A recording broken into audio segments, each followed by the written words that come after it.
या accident, third cardiac arrest, fourth respiratory failure, fifth foreign body,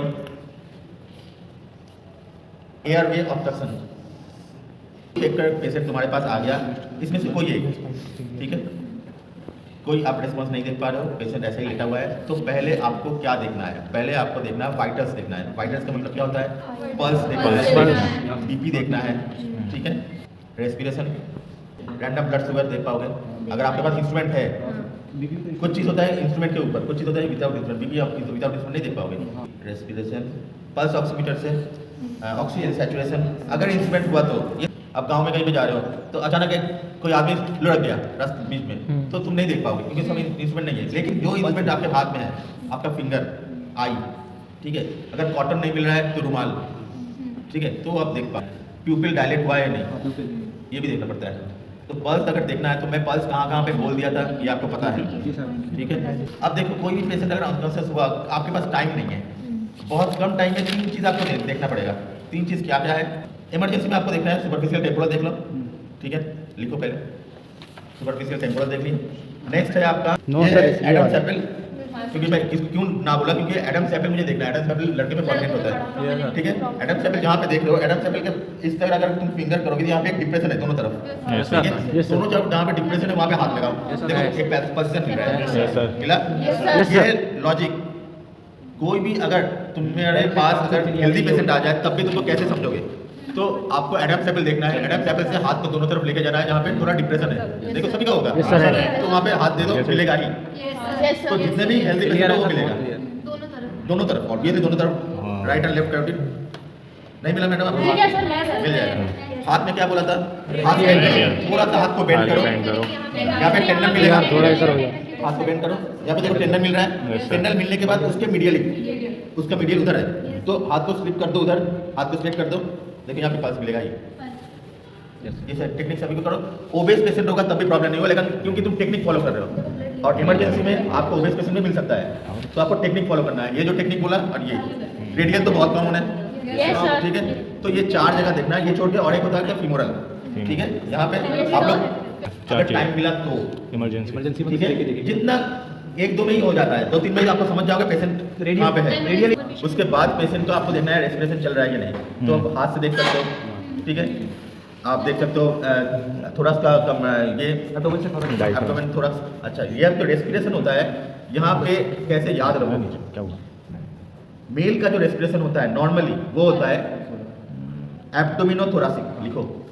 आप कोई male patient को देखना, मेल पेशेंट का पेट पहले बाहर आता है रेस्पिरेशन में, एडल्ट फीमेल में थोराको एब्डोमिन। फीमेल पेशेंट का रेस्पिरेशन देखना, पहले थोराक्स बाहर आएगा, उसके बाद एब्डोमिन, थोराको एब्डोमिन। अगर इसका उल्टा हो गया तो एब्नॉर्मल, लेकिन उल्टा बेबी में नॉर्मल। समझ में आ गया? उल्टा होगा एडल्ट में तो एबनॉर्मल, लेकिन उल्टा बेबी में नॉर्मल। समझ में आ गया? ये दिमाग में याद रखना, नहीं बहुत इंपॉर्टेंट है। तो रेस्पिरेशन हो रहा है या नहीं, या ये देख के आप समझ जाओगे, ठीक है, क्लियर है। उसके बाद आपके पास अगर टॉर्च नहीं है, मोबाइल तो होना, मोबाइल से आप देखोगे आई प्यूपिल देखना है, डायलेट हुआ है नहीं, हाँ बोलो। उसके बाद हमारे पास कॉटन नहीं है, कौन कॉटन लेके घूमने जाता है? रुमाल तो होगा। अच्छा, इसके बीच में आपको जो करना है, इमरजेंसी कॉल करना है, नियरेस्ट हॉस्पिटल, नियरेस्ट एम्बुलेंस या डॉक्टर को। ये तो हॉस्पिटल आने के पहले आप मेडिकल हो नॉन मेडिकल हो, ये सभी को सीखना चाहिए, ठीक है। बीच में आप इमरजेंसी कॉल कर दिए, ये हो गया। इसके बाद आपको करना है CPR। CPR करने के लिए क्या करना पड़ता है? अब मुझे खड़ा होना पड़ेगा। ये आप लोग जानते हो, ये है डिफॉइड प्रोसेस, ठीक है। डिफॉइड प्रोसेस से 2 फिंगर ऊपर, ठीक है। ये आप लोग जानते हो स्टर्नम है ना, ये क्लेविकल है, मेनोब्रियम, बॉडी, डिफॉइड प्रोसेस, ये डिफॉइड प्रोसेस है। इसके 2 उंगली ऊपर आपको अपना पम्प रखना है, हाथ को रखना है। ऐसा कुछ नहीं है राइट या लेफ्ट, ऐसा कुछ नहीं होता, रखना है ऐसे रखना, पूरा कांटेक्ट में होना चाहिए स्टर्नम के ऊपर। हमारा हार्ट है नॉर्मली लेफ्ट साइड, लेकिन अगर देखो तो आप लोग वहाँ पे भी देखे थे स्टर्नम के पीछे ही रहता है ज़्यादा, मैक्सिमम स्टर्नम के पीछे रहता है। तो आप ऐसे भी रख सकते हो, ऐसे भी रख सकते हो, ठीक है। रखने के बाद आपको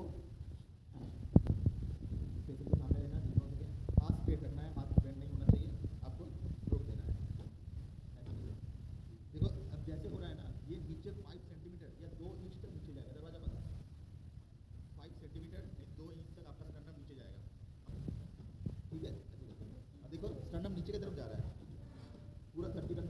इसके बाद क्या है, आपको रेस्पिरेशन देना है। इसके बाद क्या करना है, इसको बार्किंग मेथड में लेके जाना है इसका चेहरे को। बार्किंग मतलब कुत्ता जब भौंकता है कैसे करता है, ऐसे करता है ना, ठीक है। आप सुबह जगह यॉर्निंग लेते हो, हाथ ऐसे करके फैलाते हो ना, तो अंगड़ाई जो लेते हो, सो कॉल्ड अंगड़ाई, तो हाथ ऐसे करते हो, हाथ पीछे करते हो, तो आपका सिर जो है इसको भी आपको पीछे लेके जाना है, ट्विस्ट करना है। ट्विस्ट करने का मतलब क्या है, आपका जो एयरवे पाथवे है, ये क्या है, ऊपर को नेजल पाथवे, ओरल पाथवे, उसके बाद ट्रैकिया, इसको एक ही लाइन में लाना है, इंक्लाइन होना चाहिए, स्ट्रेट होना चाहिए। तो इसको जितना पीछे कर सकते हो उतना अच्छा है। हो गया। नेक्स्ट आपको क्या करना है, जो आजू बाजू रहेगा थोड़ा एयर स्पेस बढ़ाना है, हवा वेंटिलेशन सही से हो।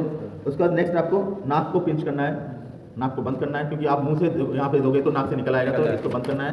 उसके बाद आपको ब्लो नहीं करना है, ठीक है, आपको किस नहीं करना है या बैलून नहीं फुलाना है। आपका जितना रेस्पिरेशन है, जितना लंग्स में है, पूरा आपको मुंह भर के यहाँ पे देना है, ठीक है। हाँ, ये जो देख लो पूरा माउथ को, मतलब ऐसा नहीं, पूरा मुंह खोल के ऐसे करके यहाँ पे देना है। आपका पूरा रेस्पिरेशन ले लिए, उसके बाद यहाँ पे देना है, ठीक है।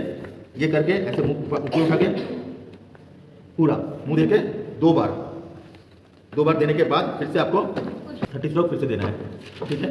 तो 30 और यहाँ पे 2 मिनिमम देना है, ऐसे कंटिन्यू करना है। मिनिमम 5 मिनट तो करना ही होगा। अगर कुछ रेस्पॉन्स होता है तो इसमें हो जाएगा, अगर भगवान को प्यारे हो गए तो कुछ नहीं, आपका तो काम है सिर्फ ट्राई करना है, ठीक है। ट्राई ये होने के बाद आपको क्या करना है, प्रेशर से देना, हाँ, डिफिब्रिलेशन बोलते हैं एक चीज़। ये अगर पेशेंट अगर सही हो गया तो पेशेंट को इमीडिएट आपको हॉस्पिटल में शिफ्ट कर दो। उसके बाद अगर पेशेंट सर्वाइव हो गया तो सही है, अगर तब भी नहीं सर्वाइव होगा, थोड़ा बहुत रह गया, तो उसके बाद होता है डिफिब्रिलेटर। डिफिब्रिलेटर एक इंस्ट्रूमेंट होता है, उससे करना पड़ता है। वो आपको आईसीयू में ही मिलेगा, अलग से कहीं पे नहीं मिलेगा, ठीक है। उसका इलेक्ट्रिक शॉक देना पड़ता है 300 से 500 जूल, ठीक है। आपको एक एपेक्स में होना चाहिए और एक बेस में होना चाहिए, बेस और एपेक्स में। तो ये है आपका सीपीआर। अभी इसमें क्या होता है, अगर एडल्ट है तो ये हो गया, अगर ये क्या बोलते हैं बेबी, पेडियाट्रिक के लिए कैसे करना पड़ता है, पूरे हाथ से नहीं करना पड़ेगा, आपको फिंगर से करना पड़ेगा। 2 फिंगर से आपको यहाँ पे प्रेशर करना पड़ता है, ठीक है। बेबी के लिए हाथ नहीं, 2 फिंगर, और 2 इंच तक नीचे नहीं जाएगा, लगभग 1.5 इंच और 3 सेंटीमीटर समझ लो, हाँ, 1.5 इंच या 3 सेंटीमीटर। और अगर ऐसा बेबी है तो ऐसे भी कर सकते हो, मतलब साइड से भी, और नहीं तो ऐसे भी कर सकते हो, कोई एक टेक्निक से, ठीक है। क्लियर, समझ में आया सभी को? This is called CPR. Thank you.